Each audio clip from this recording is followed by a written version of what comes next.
Hey, good morning again, everybody.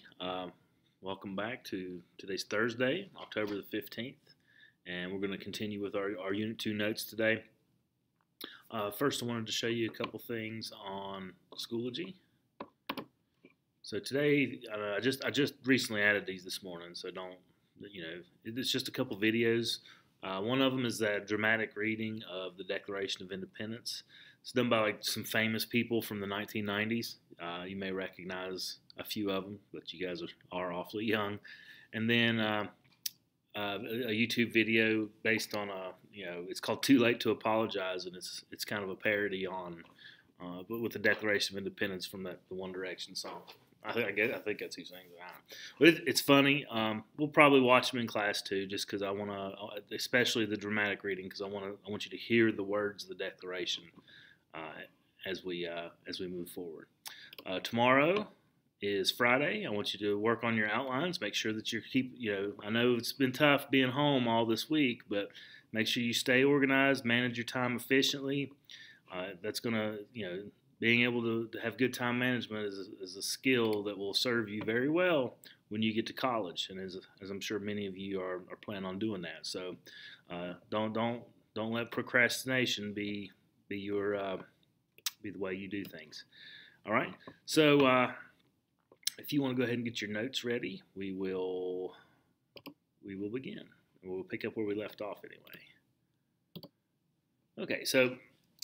We left off talking about the Declaration of Independence, about how it was, Thomas Jefferson's defiant note to the British, about how he describes the natural laws of man, how he justifies the separation from the British, and how he lists about 27 things that the British government and the king had done against the colonies to justify the separation. Those are the grievances.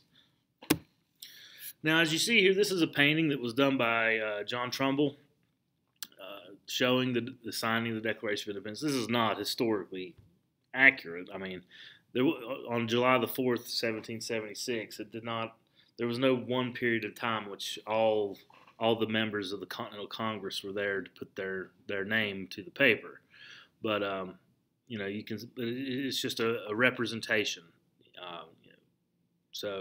This is one of the more famous paintings, and it has many of our founding fathers present. You got Thomas Jefferson here presenting it, tall, red-headed gentleman, John Adams, Benjamin Franklin, just to name a few. But many of these are our founding fathers. Okay, now the War of Independence was really a war within a war.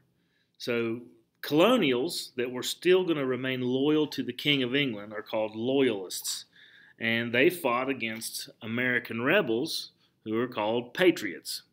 So while the rebels also fought the British redcoats, so the rebels, or the patriots, are fighting against their neighbors that are against them, the Tories, and then the patriots are also fighting against the British Redcoat Army.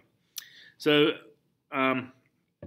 a popular definition that emerged of a Tory among bitter patriots was, a Tory is a thing whose head is in England and whose body is in America, and its neck ought to be stretched.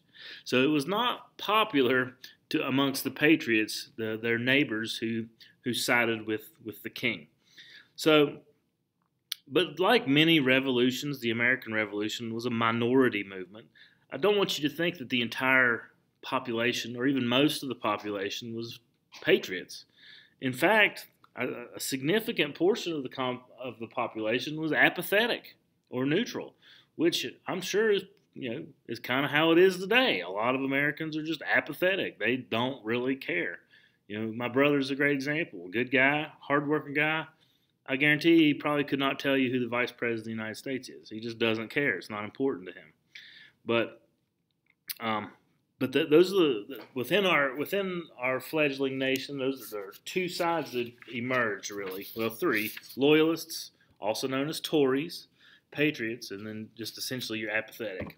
The loyalists are about, perhaps, I've seen some statistics, about 16% of the American people It's difficult to really get a good number on that. I don't know how they got 16, but that's just what I've seen in the historical research. That means that they're remaining true to their king. Families would often split over the issue of independence, including Ben Franklin and his own son. Obviously, Ben Franklin, ardent patriot, his son, loyalist. So, loyalists were pretty tragic figures. For generations in the British and the New World had been taught fidelity to the crown, loyalty to the King of England, and it was they felt it as a virtuous thing to be loyal to their king. In doing so, it would, by extension, you would be loyal to your family, your own friends, and once the king triumphed, the loyalists would have been acclaimed patriots themselves, but only patriots to the king, patriotic toward Britain as opposed to the American nation. So, as far as locations where you would find heavier populations of loyalists, they were the least numerous in New England, where self-government was especially strong and mercantilism was especially weak. Rebels were most numerous where Presbyterian and Congregationalism flourished, which is in New England. That's that's like the descendants of the Puritans. Okay, so before the Declaration of Independence in 1776, persecution of the Loyalists was relatively mild, yet they were subject to some brutality, most notably tarring and feathering. After the Declaration of Independence, which definitely sharply separated Loyalists from patriots, harsher methods began to prevail, with rebels naturally desiring a united front. Loyalists were roughly handled. Many of them were imprisoned, and a few of them were even put to death by hanging. So, it was a pretty violent place, but a lot of people simply remained loyalists because they wanted to, they feared repercussions from the crown. But there was no reign of terror comparable like the French and Russian revolutions that happened later. But just know that there were tensions that existed between neighbors, between colonists between loyalists and Tories. Okay, so we finally get France. Thanks, France. We have strange relations with France. France is always thirsting for revenge against Great Britain. It's like they have this age-old rivalry throughout the colonial era, eager to inflame any kind of quarrel, especially the quarrel that broke out in America. So the New World colonies, the colonies of America, were Britain's most valuable overseas possessions at that time. And if they could be taken from them, then that would mean that it would cause Britain to not be the front-running power of the world, something that France wanted to have. Also, the French had been removed from the New World as a result of their loss in the 7 Years' War, the French and Indian War. So many of the bored aristocracy, which had developed some interest in the writings of French thinkers like Rousseau, was often intrigued by the idea of American liberty. So French agents secretly, these wealthy French aristocrats, secretly began providing Americans with life-saving supplies like gunpowder, firearms, chiefly through a sham company that was rigged up for that purpose. But secrecy enshrouded all the French schemes. Open aid to the American rebels might provoke Britain into a declaration of war.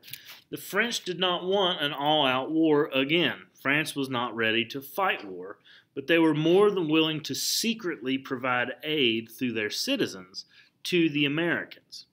So France was not France was not really willing and open to all-out support because, one, they were not ready for war themselves. Two, France feared that the American rebellion might fade out, that for the colonies that were proclaiming their desire, many Americans were still trying to proclaim their loyalty to the king. So, but when the Declaration of Independence came in 1776, it showed that America really meant business. And then, after the Battle of Saratoga, where the British were really humiliated at the Battle of Saratoga, the French agreed to join the American cause. You know, the British Parliament even conceded a little bit to the Americans to try to halt this flow toward independence by allowing the Americans to have home rule within their own empire. And obviously the Americans refused. The French king, who was King Louis XVI at this time, he was reluctant to intervene as well, as he was alert enough to see the grave dangers in aiding the Americans openly, which would obviously incur a war with Great Britain. But his ministers often at length won him over by arguing that hostilities were inevitable and the French had better fight while they could have an American ally to fight with, rather than waiting to fight Great Britain in England and also the British in the colonies. So in the year 1778, France and America made a treaty called the Franco-American Alliance. In 1778, the French and the Americans made a treaty, the Franco-American Alliance, which basically promises everything that the British were offering except independence. They're giving independence, plus independence. So both the Allies bound themselves together to wage war until the United States had won its freedom. So this is the very first entangling military alliance in the experience of our young republic, and one that's going to cause prolonged trouble, as you'll see in future notes. Now, America was painfully aware that in addition to it binding us to a foreign nation, it's binding us to a foe that is a Roman Catholic power, which brought a great amount of distaste in the mouths of a lot of colonials, as there was still a very distinct hatred and distrust of Roman Catholics. But when this happens, when France really begins to join, and England and France and now the United States are coming to blows in 1778, Spain even enters the fray against Britain in 1779, as did Holland. This is a world war. This is really a world war with all of these empires getting involved. Catherine the Great of Russia took the lead in organizing armed neutrality. So there, lots of foreign powers are getting involved. Okay, so I know that this is a pretty short set of notes today, but really I want to get back with you guys in person. Make sure tomorrow you get some outlines done. They're still going to be due on October the 30th. And as always, if you have questions or comments, or you just want to touch base with me about some of the stuff we've been talking about, don't hesitate to contact me on Schoology. And I will talk to you guys, I guess, on Monday with another video. Then I'll see half of you on Tuesday. So take care, and if you need me, reach out.